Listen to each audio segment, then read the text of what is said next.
Hello friends, welcome to our YouTube channel Midcare nursing hub. तो friends, जैसा कि आप लोग जानते हैं कि हमने फार्माकोलॉजी में स्टार्ट कर रखा है drugs used in the GI system, मतलब ऐसे मेडिसिन जो कहाँ यूज़ की जाती हो हमारे गैस्ट्रो इंटेस्टाइनल सिस्टम में, या फिर बात करें डाइजेस्टिव सिस्टम में यूज़ की जाती हो। इसके पहले हमने जो कंप्लीट किया था उसमें हमने देखा था इमेटिक्स के बारे में। ठीक, आज की जो हमारी वीडियो रहने वाली है वो रहने वाली है एंटी इमेटिक्स के बारे में। तो क्या किसके बारे में पढ़ना है आज हमको? एंटी इमेटिक मेडिकेशंस या ड्रग्स के बारे में। ठीक है फ्रेंड्स, तो स्टार्ट करते हैं। बात करते हैं एंटी इमेटिक्स होता क्या है। तो antiemetics are diverse class of the medication used to prevent और treat the nausea and the vomiting. यह एक ऐसी ड्रग्स का क्लासिफिकेशन होता है जिसके अंदर हमें क्या देखना होता है कि इसमें प्रिवेंट किया जाता है। किस चीज को प्रिवेंट किया जाता है? नोजिया एंड वोमिटिंग वाली कंडीशन को। They work by blocking specific chemical messenger. ये क्या कर देते हैं? किसी टाइप के स्पेसिफिक केमिकल मैसेंजर, मतलब कुछ न्यूरोट्रांसमीटर को क्या कर देते हैं? ब्लॉक कर देते हैं। कहाँ पे कर देते हैं? हमारे ब्रेन में। ब्रेन में भी किस जगह पे? वोमिटिंग सेंटर पे। और जैसा कि हमने पहले डिस्कस कर रखा है कि वोमिटिंग सेंटर क्या होता है? CTZ centre, chemo receptor trigger zone. यानी कि ऐसी मेडिसिन जो क्या करती हो हमारी बॉडी में प्रिवेंट करती हो किस चीज से? नोजिया एंड वोमिटिंग से। नोजिया का मतलब क्या होता है? फीलिंग ऑफ वोमिटिंग, मतलब जी घबराना। तो ऐसी मेडिसिन जो क्या करती हो? नोजिया और वोमिटिंग की कंडीशन से प्रिवेंट करती हो, बचाती हो, वही मेडिसिन हमारे क्या कहलाती है? Anti emetic medicine. क्या कहलाती है? Anti emetic medicine. बात करते हैं क्लासिफिकेशन की। तो क्लासिफिकेशन में हम क्या देखते हैं? इसका मेजर क्लासिफिकेशन कितने टाइप का होता है? 7 टाइप का होता है। जैसे कि सबसे फर्स्ट होता है हमारे सीरोटोनिन रिसेप्टर एंटागोनिस्ट। एंटागोनिस्ट का मतलब क्या होता है? कि किसी के अगेंस्ट वर्क करने वाला। तो ज्यादातर मेडिकेशंस कैसे देखने को मिलेंगे? हमें एंटागोनिस्ट देखने को मिलेंगे। सबसे पहले अगर हम बात करते हैं तो फर्स्टली होता है हमारे सीरोटोनिन रिसेप्टर एंटागोनिस्ट, या फिर हम बात करें तो इसका एक और नाम होता है 5-HT3 एंटागोनिस्ट, मतलब 5 हाइड्रोक्सी ट्रिप्टामाइन रिसेप्टर एंटागोनिस्ट, या फिर बात करें 5 hydroxy tryptamine receptor blocker. Clear. Next classification होता है वो हमारे देखने को मिलता है Neurokine first receptor antagonist. Third होता है डोपामाइन रिसेप्टर एंटागोनिस्ट।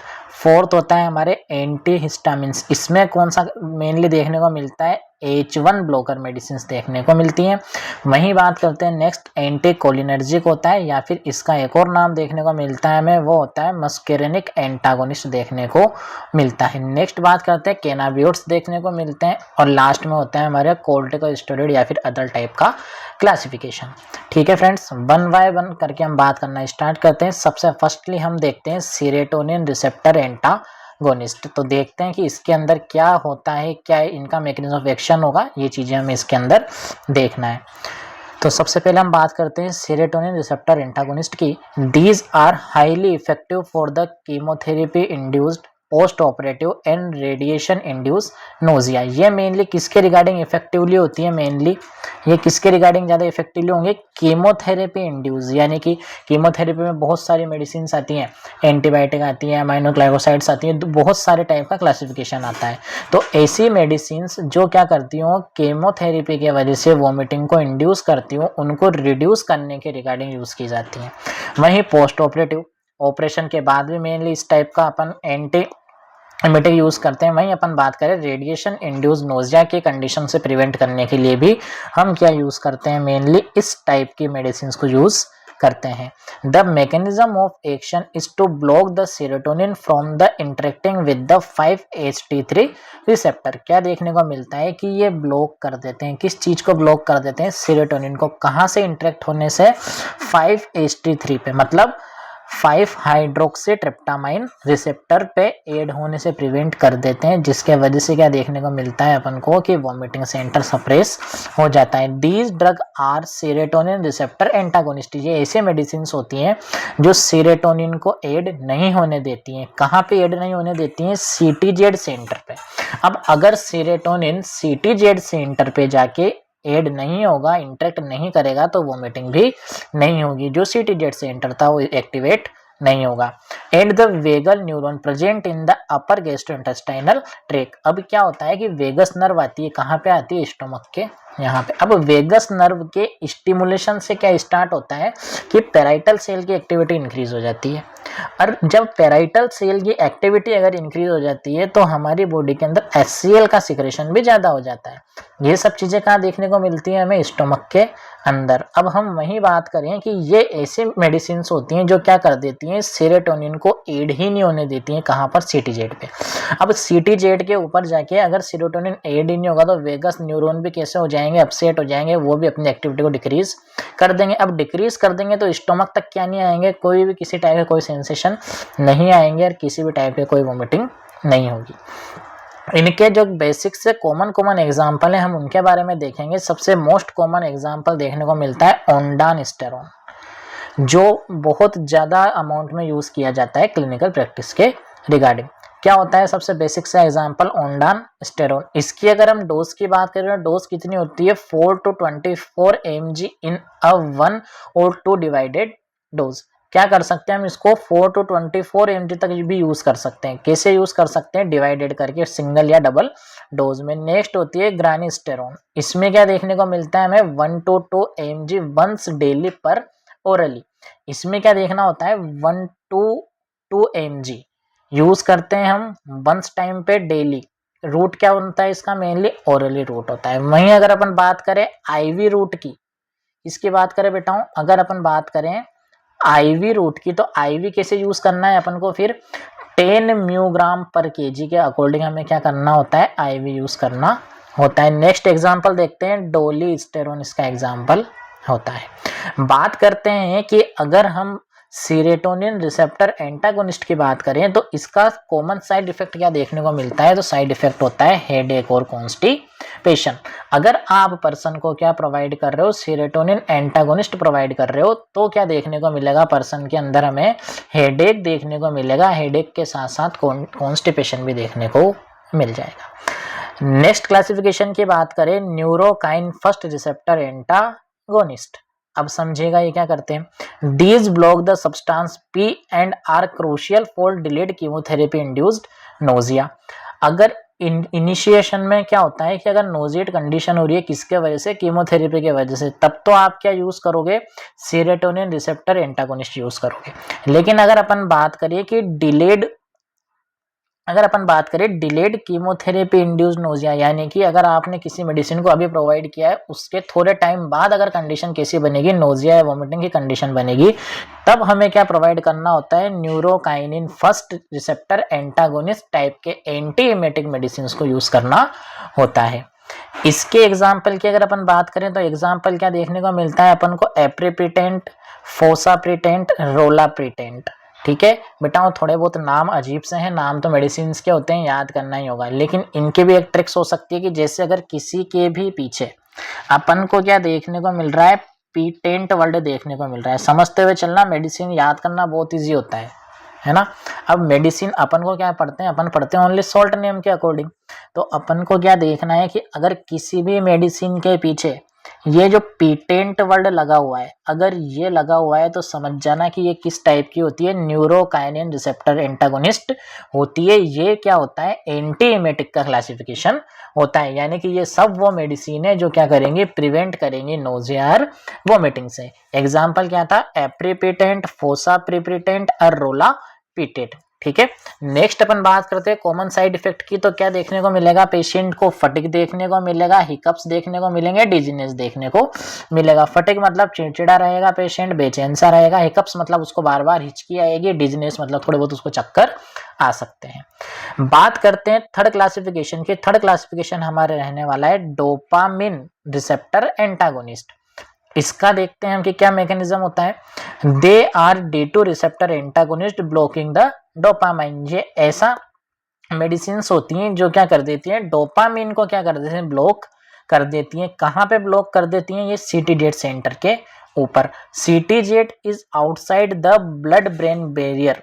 हमेशा जो कीमो रिसेप्टर ट्रिगर जोन होता है वो कहाँ प्रेजेंट होता है, आउटसाइड प्रेजेंट होता है, किसके, ब्लड ब्रेन बैरियर के। अब ये ब्लड ब्रेन बैरियर क्या होता है? ब्लड ब्रेन बैरियर भी as a semi permeable membrane type होता है, जो क्या करता है, प्रिवेंट करता है टॉक्सिक सब्सटेंस को ब्रेन के अंदर एंट्री होने से। ठीक है, जैसे हमारी बॉडी के अंदर सेल होती है, ठीक है ना, तो सेल के ऊपर क्या पाई जाती है, सेल मेम्ब्रेन पाई जाती है, जो क्या होती है, सेमी परमेबल मेम्ब्रेन होती है। वो भी क्या करती है, सेलेक्टिव सब्सटेंस या सेलेक्टिव मॉलिक्यूल्स को एंट्री और एग्जिट होने देती है। तो वैसे ही ब्रेन को भी क्या होता है कि ब्रेन के भी एक कवरिंग लेयर पाई जाती है, यानी कि क्या पाया जाती है, ब्लड ब्रेन बैरियर पाया जाता है, जो क्या करता है, ब्लड को भी जब ब्रेन के अंदर एंट्री करवाना है तो सेलेक्टिव सब्सटेंस को एंट्री देता है, ताकि ब्रेन के अंदर टॉक्सिसिटी अकर ना हो। बात करते हैं एग्जाम्पल की D2 रिसेप्टर एंटागोनिस्ट की। तो अगर हम एग्जाम्पल देखते हैं तो मोस्ट कॉमन एग्जाम्पल होता है डोमपेरिडोन। क्या होता है फ्रेंड्स, एग्जाम्पल डोमपेरिडोन। बात करते हैं डोज की। डोज क्या देखने को मिलती है, 10 to 40 mg TDS दिन में 3 बार। कैसे प्रोवाइड करना है, 10 to 40 mg। रूट क्या रहने वाला है दोस्तों, यहाँ पे जो रूट रहने वाला है वो रहने वाला है हमारे ओरल रूट। ठीक है, अगर हमें चिल्ड्रंस में प्रोवाइड करना है तो चिल्ड्रंस में कैसे प्रोवाइड करेंगे अपन, 0.3 to 0.6 mg पर kg। क्लियर। नेक्स्ट एग्जाम्पल की बात करते हैं, वो हमारे रहने वाला है मेटोक्लोप्रामाइड। थोड़े नाम अजीब है, फार्मा पढ़ रहे हो, थोड़े बहुत नाम तो देखो याद करने पड़ेंगे। नेक्स्ट एग्जाम्पल क्या होता है अपने पास, मेटोक्लोप्रामाइड। डोज कितनी रहने वाली है, 10 mg in adult and 0.2 to 0.5 mg पर kg TDS। कैसे प्रोवाइड करनी है आपको, या तो आप 10 mg प्रोवाइड कर दो, या फिर अगर अपन ड्रग डोज कैलकुलेशन करते हैं तो उसके रिगार्डिंग कैसे यूज करना है, 0.2 से 0.5 mg पर kg TDS दिन में 3 बार प्रोवाइड करो। रूट क्या रहने वाला है यहाँ पे अपने, या तो आप यूज कर सकते हो ओरल रूट से, इसके साथ साथ अगर आपको IV लगाना है तो आप कैसे लगाओगे, स्लो लगा दोगे। नेक्स्ट बात करते हैं कॉमन साइड इफेक्ट की। तो साइड इफेक्ट क्या रहने वाले हैं इसके, सेडेशन। सेडेशन का मतलब होता है जो पर्सन होगा उसको थोड़ी बहुत नींद वगैरह आने लग जाएगी। नेक्स्ट होता है एक्स्ट्रा पैरामिडल सिम्टम्स। अब एक्स्ट्रा पैरामिडल सिम्टम्स में क्या क्या देखने को मिलेंगे अपन को, ट्रिमर्स देखने को मिलेंगे, इसके साथ साथ देखने को मिलता है रेस्टलेसनेस देखने को मिलेगा। क्लियर। EPS सिम्टम्स बोला जाता है इन चीजों को, है ना। इसमें जो पर्सन है उसको क्या आने लग जाएंगे, ट्रिमर्स आने लग जाएंगे, रेस्टलेसनेस कंडीशन देखने को मिल जाएगी। नेक्स्ट क्लासिफिकेशन की बात करते हैं अपन, एंटीहिस्टामिन मतलब H1 blocker medicine.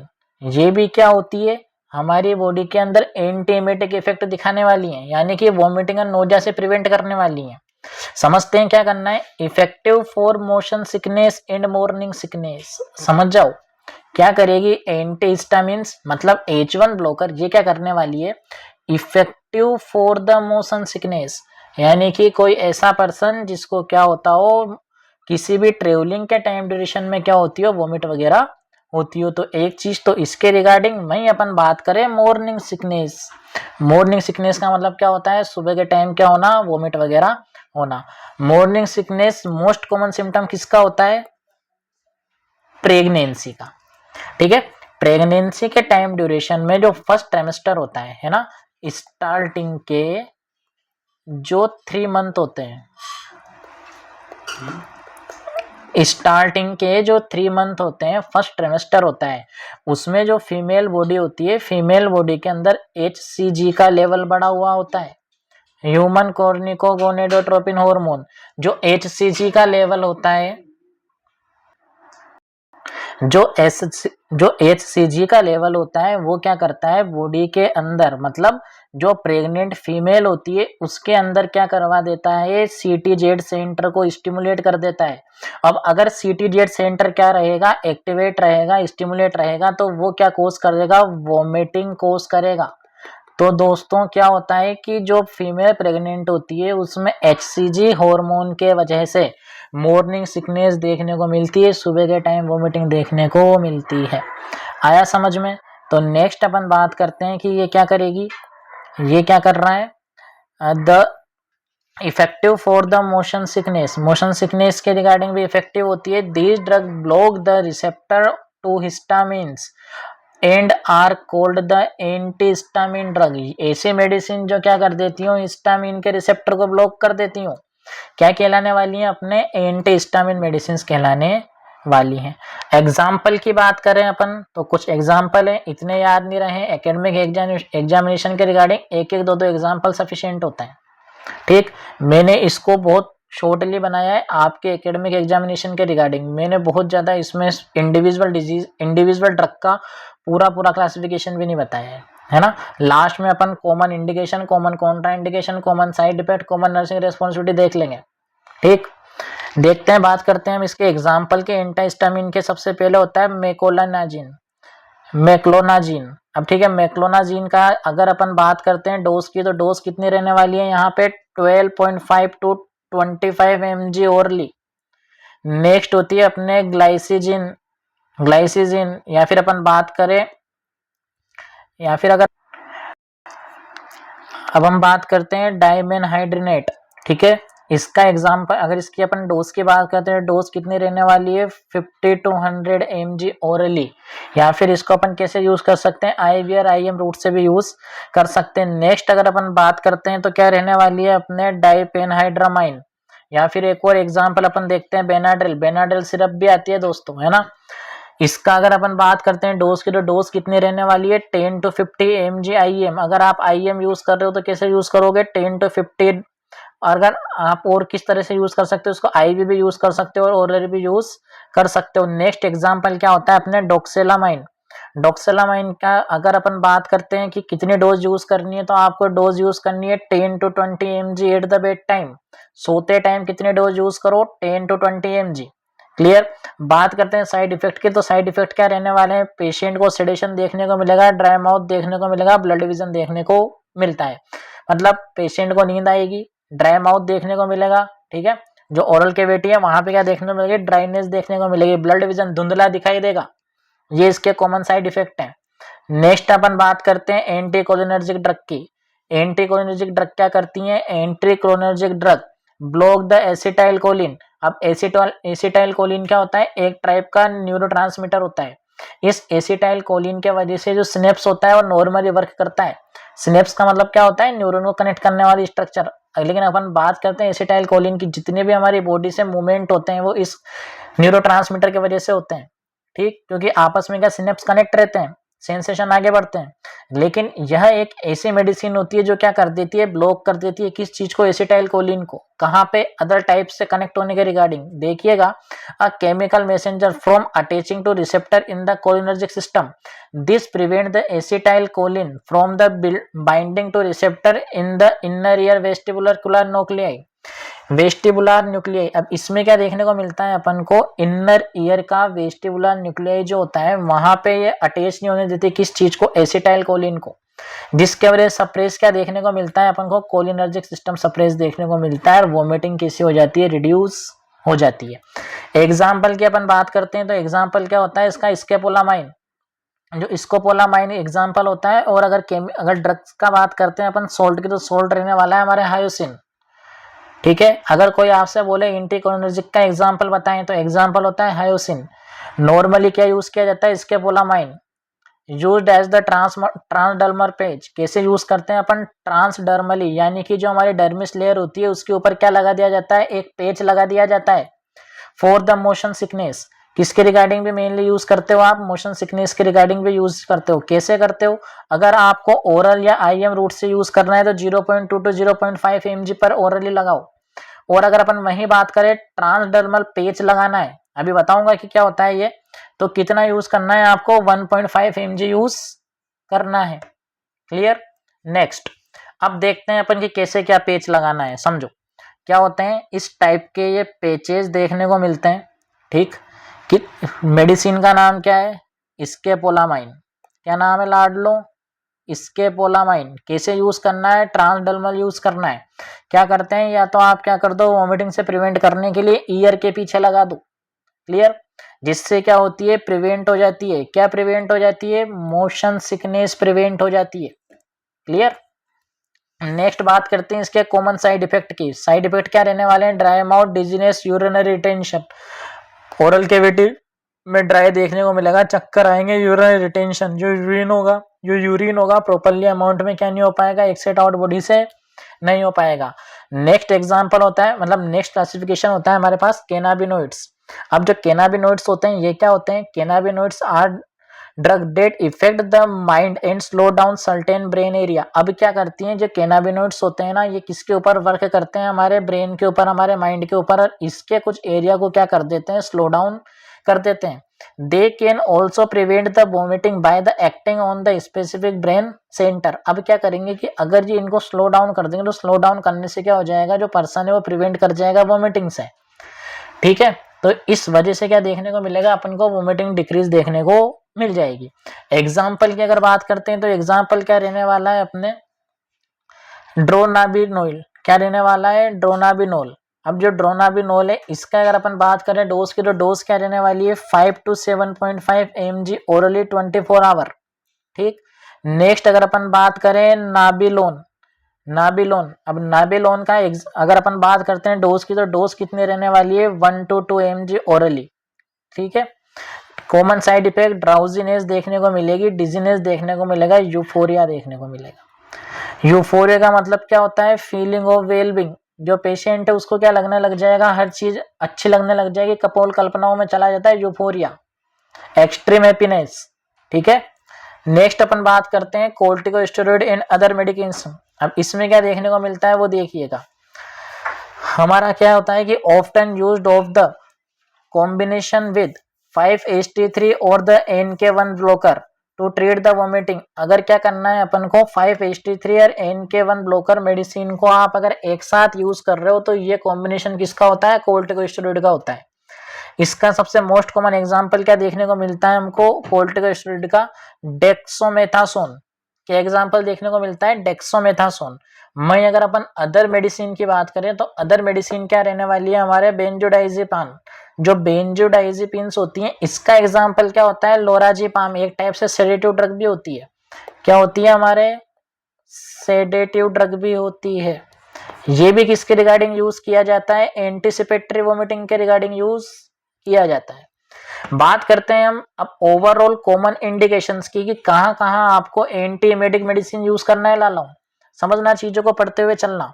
Chemotherapy and radiation induce nausea and vomiting, या तो वोमिटिंग किस वजह से हो रही है पेशेंट को, कीमोथेरेपी के वजह से, मतलब एंटीबायोटिक वगैरह आपने यूज की उस वजह से आपको क्या होना स्टार्ट हो गया, वोमिटिंग होना स्टार्ट हो गया, या फिर किसी रेडिएशन के एक्सपोजर के वजह से आपको क्या हो रहा है, वोमिटिंग होना स्टार्ट हो गया है, तो आप क्या यूज कर सकते हो, एंटीएमेटिक मेडिसिन यूज कर सकते हो। ये मैं आपको कॉमन लिखा रहा हूँ, ठीक। इंडिविजुअल एक एक के मैं पकड़ के नहीं लिखा रहा हूं, मैंने क्या किया है आपको ओवरऑल कि हाँ कहाँ अपन इनको यूज कर सकते हैं। अगर कोई स्पेसिफिक क्लासिफिकेशन भी पूछे तो भी आप इनको लिख के आना, कोई दिक्कत नहीं आएगी। चलो नेक्स्ट क्या होता है, post operative nausea and vomiting. किसी भी टाइप की कोई सर्जरी हुई, कोई ऑपरेशन हुआ, समझना, किसी भी टाइप की कोई सर्जरी हुई, कोई ऑपरेशन हुआ, उसके बाद क्या हो रहा है, पेशेंट को नोजिया एंड वोमिटिंग हो रही है, आप क्या कर सकते हो, एंटीएमेटिक मेडिसिन को आराम से प्रिस्क्राइब कर सकते हो। नेक्स्ट होता है मोशन सिकनेस, ट्रेवलिंग के वजह से पेशेंट को वोमिटिंग हो रही है, वहां आप यूज कर लो। Pregnancy related nausea and vomiting, ठीक है, प्रेगनेंसी के वजह से पेशेंट को क्या होता है, नोजिया और वोमिटिंग हो रही है, वहां आप इनको यूज कर सकते हो। नेक्स्ट क्या देखने को मिलता है अपन को, गैस्ट्रोएंटेराइटिस, यानी कि जो हमारी जीआई ट्रैक है वहां पे किसी ना किसी टाइप का क्या हो चुका है, कोई इन्फेक्शन हो चुका है। नेक्स्ट होता है स्टोमक फ्लू, ठीक, अपसेट हो चुका है, क्या स्टोमक अपसेट हो चुका है। माइग्रेन एसोसिएटेड नोजिया, क्या होता है कि सीवियर हेडेक की कंडीशन को अगर मान लो किसी पर्टिकुलर एरिया में या पर्टिकुलर लोब में क्या होता है, हेडेक होता है, उसको अपन क्या बोलते हैं, माइग्रेन बोलते हैं। माइग्रेन के वजह से होने वाले नोजिया से प्रिवेंट करने के लिए भी अपन क्या यूज कर सकते हैं, एंटीएमेटिक यूज कर सकते हैं। नेक्स्ट होता है वर्टिगो एंड वेस्टिबुलर डिसऑर्डर, अगर चक्कर आ रहे हैं तो आप ये यूज कर लो। और वेस्टिबुलर डिसऑर्डर से मतलब ईयर से रिलेटेड अगर किसी भी टाइप की कोई डिजीज कंडीशन है और पेशेंट को कंडीशन कैसी है वर्टिगो की, तो आप क्या यूज कर सकते हो, एंटीएमेटिक मेडिसिन को यूज कर सकते हो। नेक्स्ट अपन बात करते हैं कॉमन कॉन्ट्राइंडिकेशन, यानी कि बोवेल ऑब्स्ट्रक्शन, पेशेंट के क्या है, इंटेस्टाइनल ऑब्स्ट्रक्शन वाली कंडीशन है तब इसको यूज मत करो। एपिलेप्सी की कंडीशन है, पेशेंट को एपिलेप्सी दौरे आ रहे हैं तो आप इसको यूज मत करो। गैस्ट्रो इंटेस्टाइनल परफ्यूजन परफोरेशन, क्या देखने को मिल रहा है अपन को, जीआई ट्रैक में स्वेलिंग देखने को मिल रही है एक्सेसिव, तो आप इसको यूज मत करो। नॉन हाइपर सेंसिटिविटी, आपको पता है कि पर्सन को क्या होती है, एंटी एमेटिक मेडिसिन से क्या है, हाइपर सेंसिटिविटी है, तो आप इसको यूज मत करो। कोमाटोस स्टेज, पेशेंट कोमा में, तो यूज मत करो। सीएनएस के डिप्रेशन के टाइम यूज मत करो। नेरो एंगल ग्लूकोमा के टाइम यूज मत करो, यानी कि मेनली अपने तो याद रख लो ग्लूकोमा में यूज मत करो। Children under the 2 year of age, अगर जो बच्चा है 2 साल से कम की एज का है तो विदाउट डॉक्टर प्रिस्क्रिप्शन का भी यूज मत करो, क्योंकि वैसे तो क्या देखने को मिलता है, कॉन्ट्राइंडिकेटेड देखने को मिलता है। सिस्टेमिक फंगल इन्फेक्शन, अगर कभी किसी टाइप का कोई फंगल इन्फेक्शन हुआ है तो भी आप इसको यूज नहीं कर सकते। बात करते हैं साइड इफेक्ट क्या देखने को मिलते हैं। ड्राउजीनेस देखने को मिलेगा, dizziness, headache, constipation, dry mouth, diarrhoea, blood vision, confusion, urinary retention देखने को मिलेंगे। कॉमन साइड इफेक्ट है, सब में लिख सकते हो। नेक्स्ट क्या देखने को मिलता है अपन को, नर्सिंग रेस्पॉन्सिबिलिटी। अब नर्सिंग रेस्पॉन्सिबिलिटी क्या होगी कि जब आप क्या कर रहे हो, प्रोवाइड कर रहे हो क्या, एंटीमेटिक मेडिसिन, तो क्या नर्सिंग रेस्पॉन्सिबिलिटी रहने वाली है वो देखिएगा। Dehydration and fluid balance, monitor the intake output chart, क्या करना है अपन को, मॉनिटर करना है intake output chart. Skin turgor check करते रहो। स्किन टर्गर मोस्ट इंपोर्टेंट होती है किसको आइडेंटिफाई करने के लिए, डिहाइड्रेशन को आइडेंटिफाई करने के लिए सबसे अच्छी ट्रिक होती है कि आप स्किन टर्गर को चेक कर लो।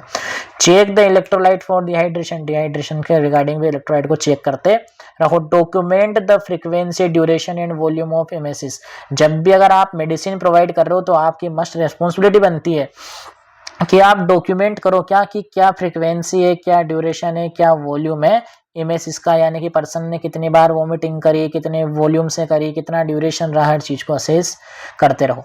नेक्स्ट क्या असेस करना होता है अपन को, वाइटल साइन असेस करने होते हैं। Monitor for the hypotension and respiratory depression, क्या करना है बेटा, monitor the hypotension and respiratory depression particularly with the CNA depressant antihistamines. अगर अपन क्या यूज कर रहे हैं, एंटीएमेटिक वाली ऐसी मेडिसिन यूज करते हैं जो क्या करते हैं, सीएनएस को डिप्रेस करती हो, जैसे कि फेनोथाइजिन्स। जो फेनोथाइजिन्स होते हैं वो भी क्या होती है, एक टाइप के एंटीएमेटिक्स होती हैं। अब इनके वजह से क्या देखने को मिलता है अपन को, रेस्पिरेटरी डिप्रेशन देखने को मिलता है, हाइपोटेंशन देखने को मिलता है। तो फिर अपन को क्या करना होता है, वाइटल साइन असेस करने होते हैं। नेक्स्ट होता है extrapyramidal effect, monitor for the Parkinson's like symptom, tremor, tardive dyskinesia, यानी कि सही से गेट नहीं हो चलना, मतलब व्यक्ति का सीधा नहीं चल पाना। ट्रीमर मतलब थोड़े झटके आते रहना। Specially with the dopamine antagonist, अगर आप डोपामाइन एंटागोनिस्ट यूज कर रहे हो तो फिर आपको किनको असेस करना होता है, ईपीएस को असेस करना होता है। डोपामाइन एंटागोनिस्ट का एग्जाम्पल क्या था, मेटोक्लोप्रामाइड, ठीक है। नेक्स्ट रेस्पॉन्सिबिलिटी क्या होती है, एडमिनिस्टर द प्रोटेक्टिवली बिफोर मील और इमेटोजेनिक ट्रीटमेंट, मतलब कीमोथेरेपी। अगर आप किसी भी टाइप का कोई एंटीबायोटिक्स वगैरह यूज करना चाह रहे हो तो उसके जस्ट पहले आप क्या करो, या फिर मील के पहले भी क्या दे दो, पेशेंट को एडमिनिस्टर्ड कर दो, जिसके वजह से क्या होगा कि उसके एमएसएस की कंडीशन होगी ही नहीं। चूज द बेस्ट रूट, ये भी मोस्ट इंपॉर्टेंट है कि आप किस रूट से प्रोवाइड करना चाह रहे हो, आईवी यूज करना चाह रहे हो, आईएम यूज करना चाह रहे हो, सबलिंगुअल यूज करना चाह रहे हो, ये डिपेंड करेगा सीवियरिटी ऑफ वॉमिटिंग पे। ये सब आपकी जिम्मेदारी है। रोल ऑफ द नर्स यही लिख के आने होते हैं। Provide the mouth care frequently to combat dry mouth, अपन ने देखा था कि इसका एक है ना साइड इफेक्ट क्या देखने को मिलता था अपन को, पेशेंट के अंदर ड्राई माउथ होता था। तो ड्राई माउथ की कंडीशन से प्रिवेंट करने के लिए आपको क्या करना है, प्रोवाइड करनी है माउथ केयर फ्रिक्वेंटली। क्लियर। तो आज हमने बात की किसके बारे में, एंटीएमेटिक मेडिसिन के बारे में। आपके एकेडमिक एग्जामिनेशन के को ध्यान में रखते हुए वीडियोस बनाई जा रही है ताकि आप क्या कर सको कि जो भी शॉर्ट नोट वगैरह आपके पूछे उसको कंप्लीट कर सको। ठीक है, तो अगर आपको वीडियो अच्छी लगे तो चैनल को लाइक करें, शेयर करें, सब्सक्राइब करें। और अगर अभी तक आपने इसमें एमेटिक वाला पोर्शन नहीं देखा है तो आप उसको पहले कंप्लीट करें, उसके बाद ये दोनों कॉम्बिनेशन में देख सकते हैं। ठीक है, थैंक यू फ्रेंड्स, बने रहिए।